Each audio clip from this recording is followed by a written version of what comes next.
సహోదరులారా, సహోదరులారా, మీ అందరికీ ప్రభు నామంలో నా వందనాలను తెలియచేస్తున్నాను.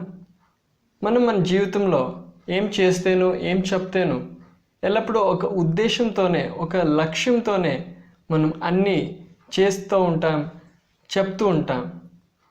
అలాగుండేటప్పుడు ఎంతోసారి మనం ఇలాగ అంటాం, ఆ ఒక వ్యక్తి చేసింది ఏంటో మంచిదే, అయితే వాడి ఉద్దేశం చెడ్డదైండే అని.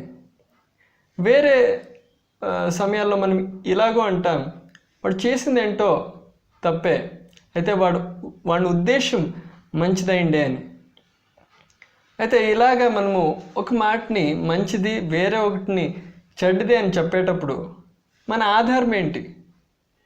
సాధారణంగా మనకేం అనిపిస్తుందో దాని ప్రకారంగా మనము నిర్ణయించుతాం, ఇది మంచిది, ఇది చెడ్డది. అది లేకపోతే ప్రజలు ఏమంటారు, ప్రజల యొక్క అభిప్రాయం ఏంటి, దాన్ని చూస్తూ మనము నిర్ణయించుతాం, ఇది చెడ్డది, ఇది మంచిది అని. అయితే ఈరోజు మీరు గమనించాల్సిన విషయం, మీకేమనిపిస్తుంది అని కాదు, ప్రజలకేమనిపిస్తుంది అని కాదు, మీ సృష్టికర్తుడైన దేవునికి ఏమి ఇష్టము, ఆయన యొక్క చిత్తం ఏంటి, ఆయన దృష్టిలో సరి ఏంటి, తప్పేంటి అని మీరు గమనించాల్సి ఉంది. ఎందుకంటే మీరు ఈ ప్రపంచంలోనికి మీరు స్వయంగానే వచ్చింది కాదు.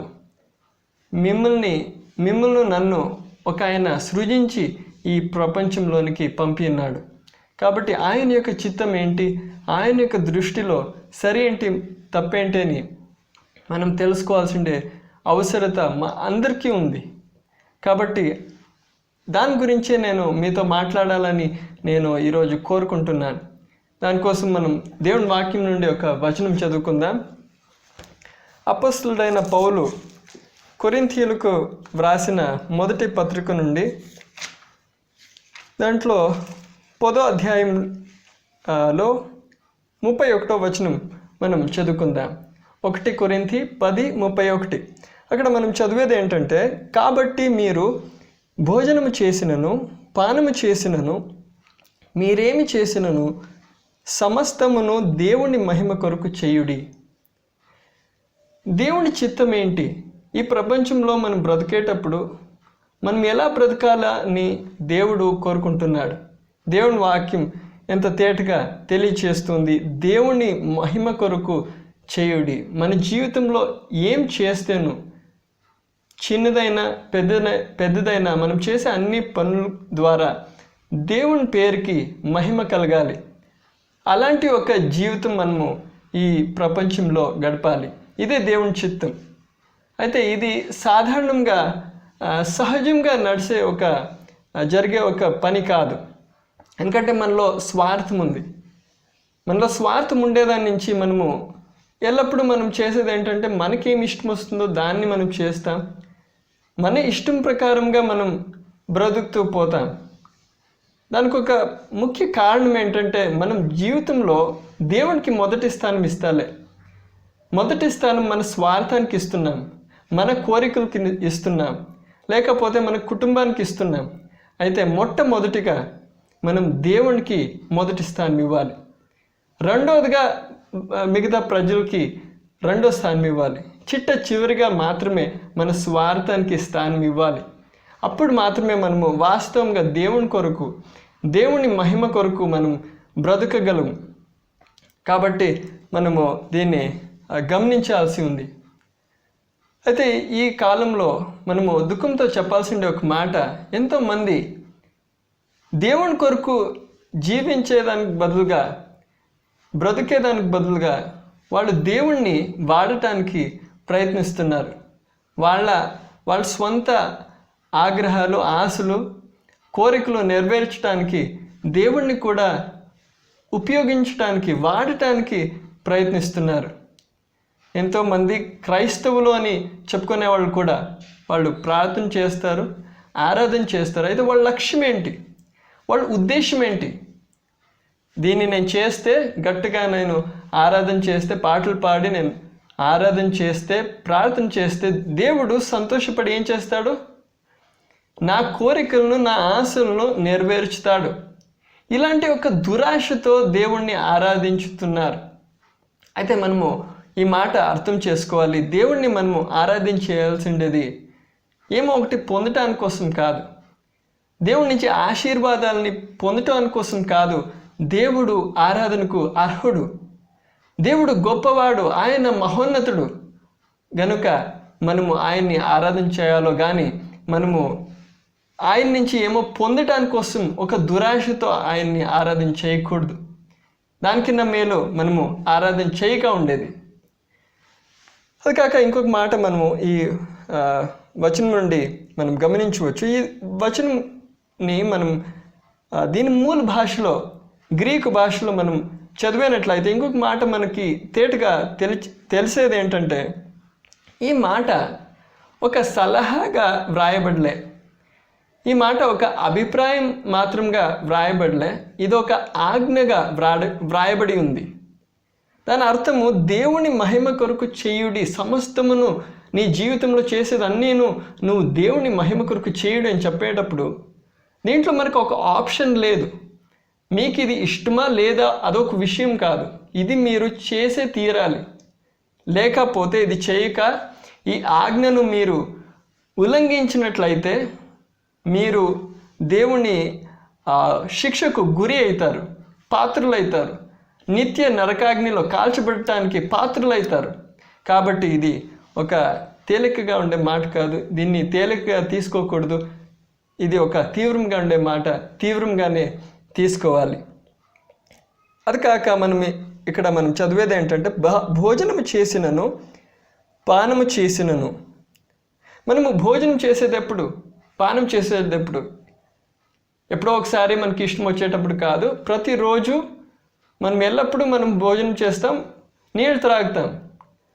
అలాగే మనం దేవుణ్ణి మహిమపరచాలి అని చెప్పేటప్పుడు ఎప్పుడో ఒకసారి మనకి ఇష్టం వచ్చేటప్పుడు మాత్రం కాదు, మనము ఎల్లప్పుడూ ప్రతిరోజు మన పరిస్థితి ఎలాంటిదైనా కూడా, మనము ఆరోగ్యంలో ఉంటేను, మనము సంతోషంలో ఉంటేను, మనం దుఃఖంలో ఉంటేను, రోగంలో ఉంటేను, మనము ఎల్లప్పుడూ దేవుణ్ణి మహిమపరచాలి, ఆయన కొరకు బ్రతకాలి.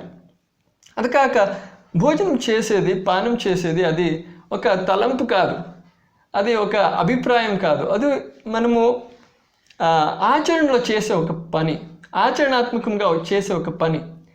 అలాగే మనం దేవుణ్ణి మహిమపరచాలి అని చెప్పేటప్పుడు మనము దాన్ని ఆచరణలో మనం చెయ్యాలి. ఈ మాటని దేవుని కొరకు నేను జీవించాలి, దేవుని మహిమ కొరకు నేను బ్రతకాలి, ఈ మాట నేను ఇది సరే, ఇది సత్యము అని నేను దీన్ని మనసులో స్వీకరించితే చాలదు, నేను దీన్ని నమ్మితే చాలదు, దీన్ని నేను చెయ్యాలి.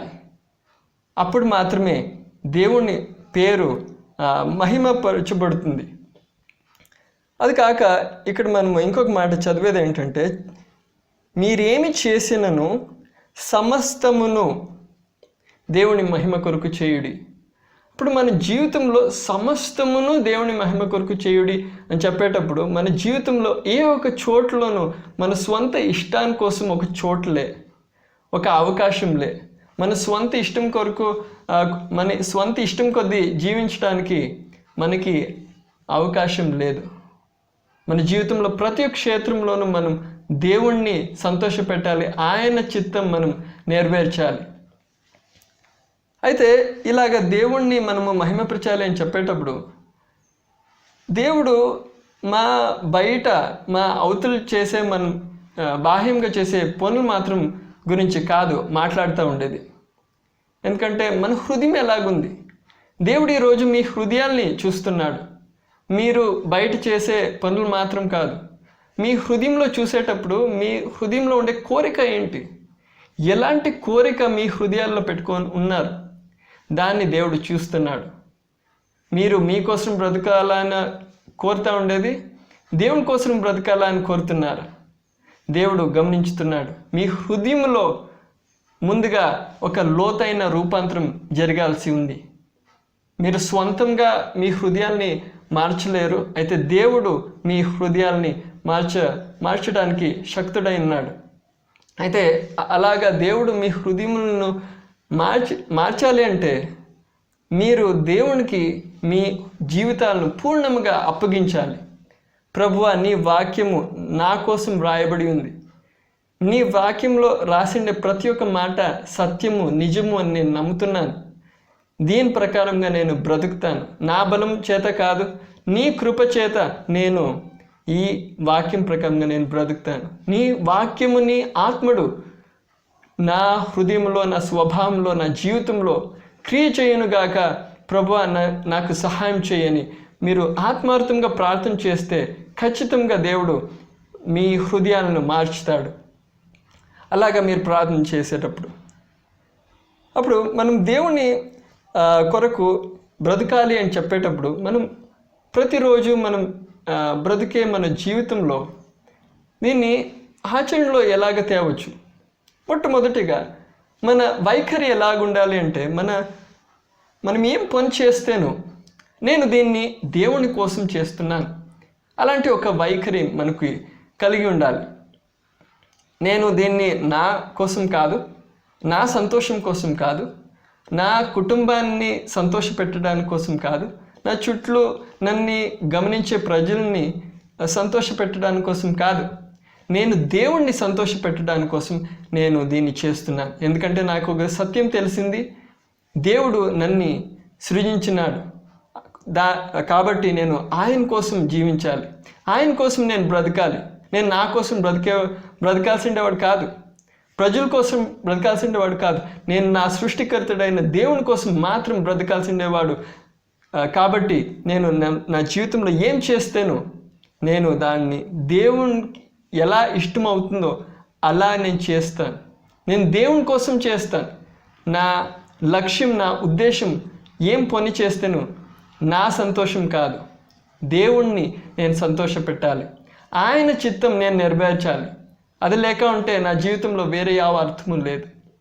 అది కాక దేవుని వాక్యం మనకి తెలియచేసే దేవుని చిత్తం ఏంటి?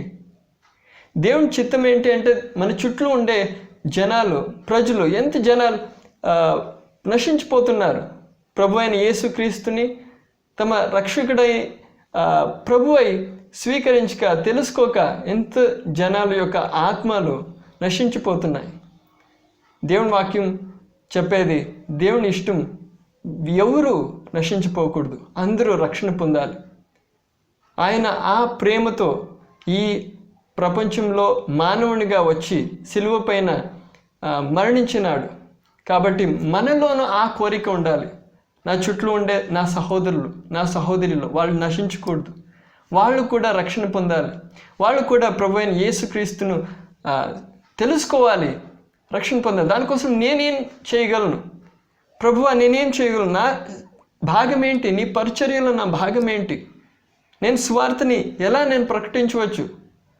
అలా మనం మన జీవితంని గడపాలి. మనం కేవలం తినేది త్రాగేది మాత్రం కాక మనం దేవుని రాజ్యం కోసం కష్టం పడాల్సి ఉంది. అది కాక వేరే సందర్భాల్లో మనం ఏమైనా ఒక మంచి పని చేసేటప్పుడు ప్రజలు మన దగ్గర సాధారణంగా వచ్చి మమ్మల్ని పొగడతారు.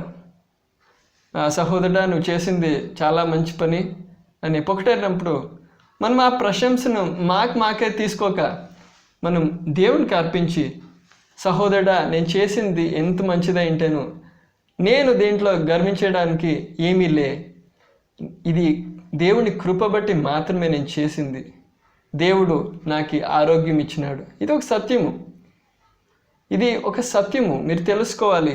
దేవుడు మీకు ఆరోగ్యం ఈక ఉండింటే, మీకు కావాల్సిన సమయం, సందర్భాలు, సౌకర్యాలు ఈక ఉండింటే మీరు ఎలాంటి ఒక మంచి పనిని చేసేదానికి సాధ్యమవుతూ ఉండలే.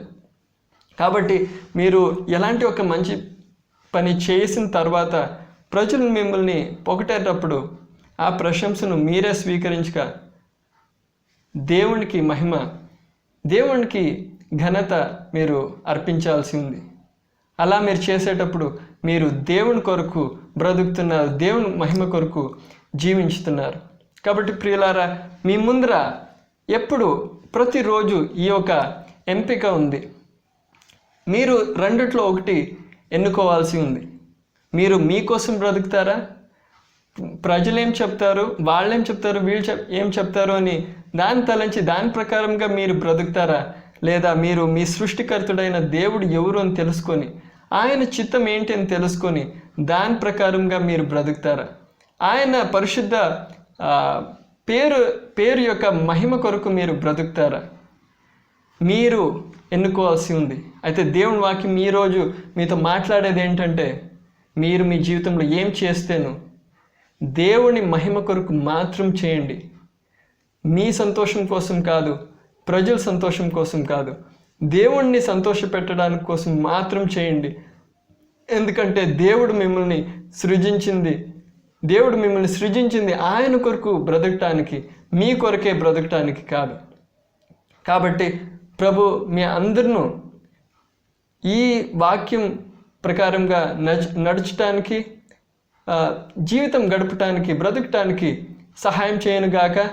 ప్రభు మీ అందరినూ ఈ సందేశం ద్వారా సమృద్ధిగా ఆశీర్వదించునుగాక. May God bless you.